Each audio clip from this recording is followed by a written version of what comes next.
মই চোতালত ৰ'দলৈ বহি আছিলোঁ। বহি থাকিলে এজন ল'ৰাই আহি মোক কৈছে, এটা হেৰি বিদ্যুৎ চাইকেল চিনি পায় নেকি? মানে মই বিদ্যুৎ চাইকেল চিনি নাপাওঁ, আমাৰ গাঁৱত মই শুনা নাই।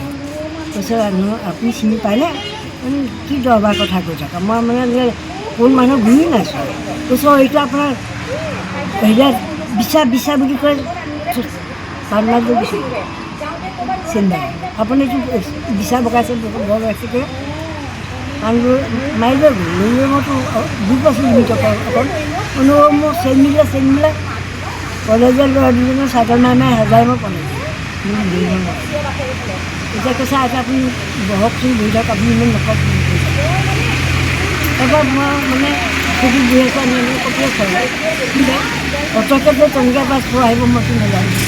আজি মানে দুপৰীয়া সময়ত আৰু মায়ে ভাতকেইটা খাই পেলাই শাহু মায়ে সদায় এইখিনিতে বহি থাকে।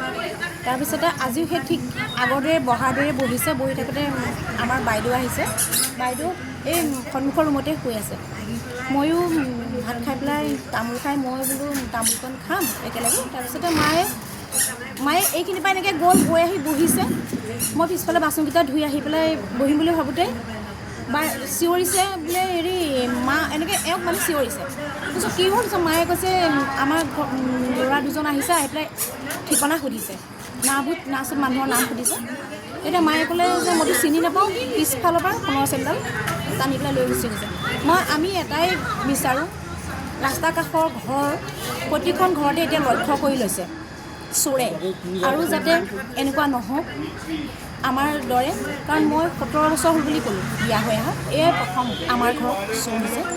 সঁচাকৈ বৰ দুখিতজনক। কাৰণ আমাৰ চতিয়াৰ নিচিনা এখন জেগাত আগতে চিলনী চোৰ হোৱা শুনা নাছিলোঁ, এতিয়া শুনিছোঁ সৌ সিদিনা 12 বিয়াত হৈছে বোলে, মুদৈগাঁৱত হৈছে।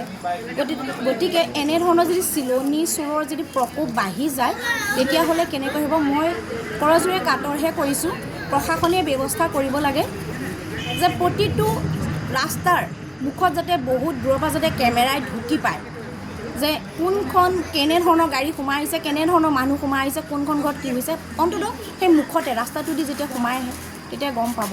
কাৰণ আজি আমাৰ ৰাস্তাৰ কাষত ঘৰ, আমিতো নেদেখিলোঁ। সেই সময়তে স্কুলীয়া ল'ৰা দুটা আহিছে, সেই দুটা ল'ৰাই কৈছে মোক ভাগ্যহে মানে চেপা নাই, ইয়াৰ পৰা ওলাই গৈছে তত মুহূৰ্ততে।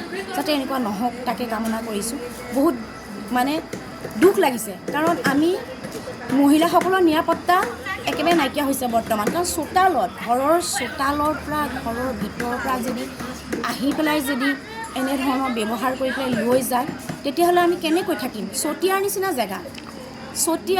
জেগাত চাওক, য'ত আমি কেতিয়াও নুশুনা নজনা ঘটনা আজি ঘটিছে, যাতে নহওক তাকেই কামনা কৰিছোঁ।